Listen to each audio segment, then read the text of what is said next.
Bom dia, meu nome é Júlia e juntamente com o meu trio Beatriz Oliveira Ribeiro e Gustavo Gomes Barcelo, nós vamos apresentar aplicações práticas de transformações lineares como componente da matéria de álgebra linear. Pode passar. Aqui temos a definição de transformação linear.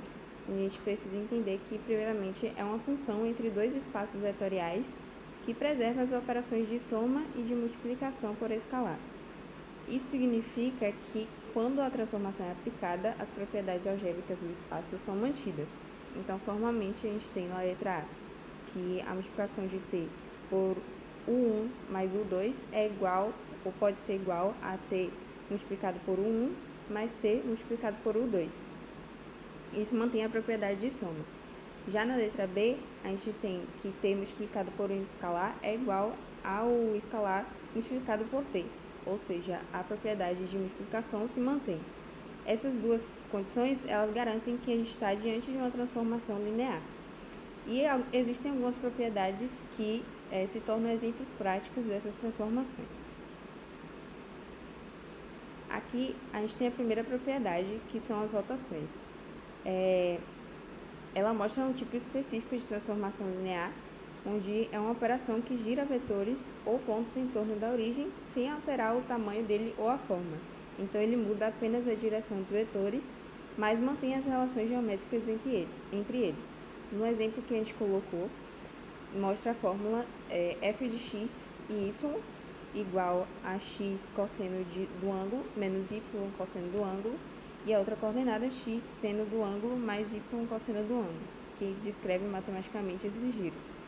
Se, por exemplo, a gente pegar um ponto 1 e 0 e substituí-lo na fórmula rotacionando 90 graus no sentido anti-horário, o resultado desse ponto vai ser 0 e 1. Essa propriedade, ela existe em algumas aplicações, como a gente destaca aqui nesse slide. Então, elas aparecem na computação gráfica e nos jogos, quando os personagens e as câmeras precisam girar. Também em robótica, por drones, para ajustar movimento e direção, e também no processamento de imagens, quando a gente gira fotos ou figuras em softwares de edição. Então, esses exemplos, eles mostram que as transformações lineares não são apenas um conceito matemático abstrato, mas também uma ferramenta de tecnologia.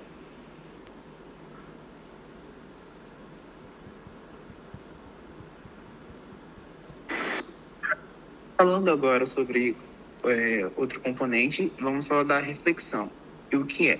É basicamente uma transformação linear que espelha as coordenadas e vetores em relação a um eixo nesse espaço vetorial ou em relação a outro plano nesse mesmo espaço. Ou seja, ele espelha os pontos de uma figura, pode ser tanto em 2D quanto em 3D, que são os espaços R2 e R3. Isso mantém o tamanho dos ângulos, mas inverte a orientação, como direita e esquerda. Um exemplo formal que a gente pode utilizar é a reflexão em relação a uma reta y igual a x, que seria uma reta na diagonal que parte da origem. A partir dessa reta, a reflexão que vai ocorrer é justamente inverter as coordenadas. X passaria a ser y e y passaria a ser x. É como olhar a figura no espelho e o lado direito virar o lado esquerdo. Algumas das aplicações que nós trouxemos para ampliar ainda mais nossa vista da reflexão é o design em a modelagem 3D.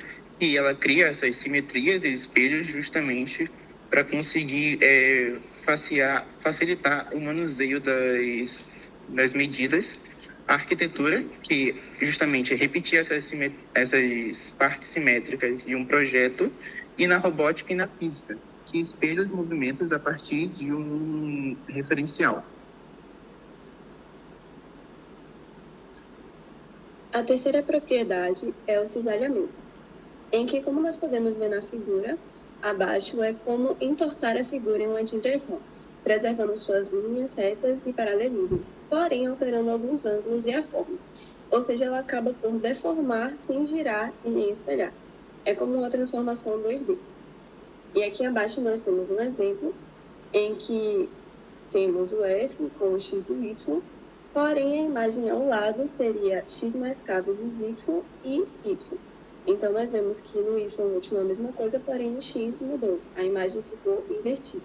Ficou, na verdade, entortada. Então, quando k, no caso da constante é maior do que zero, a figura é inclinada para a direita. E temos a aplicação do cisalhamento, tanto na engenharia e na mecânica, quanto na computação gráfica e na modelagem do CAD. Na engenharia, nós utilizamos isso como a deformação de vigas e materiais. Nós vemos que a viga, na verdade, ela é reta. Porém, na prática, ela acaba sendo deformada justamente por causa do cisalhamento. E a gente consegue calcular isso a partir dessa propriedade. Na computação gráfica, é utilizado alguns efeitos de inclinação e itálico em textos. Então, justamente quando colocamos o texto em itálico, estamos aplicando um cisalhamento.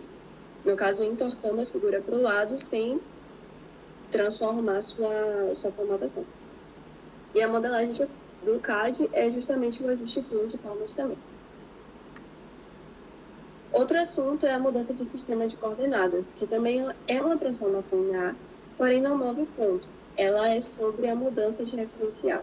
Ou seja, o ponto ele não realmente muda a sua localização, porém o nosso modo de ver muda. Nós mudamos o ângulo de que nós vemos, porém o ponto continua no mesmo lugar. É como olhar para o mapa e girá-lo 30 graus. A posição da cidade não muda.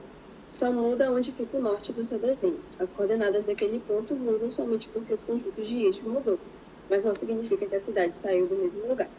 Ou seja, o ponto físico continua no mesmo lugar, mas as suas coordenadas passam a ser vistas em relação a outros eixos.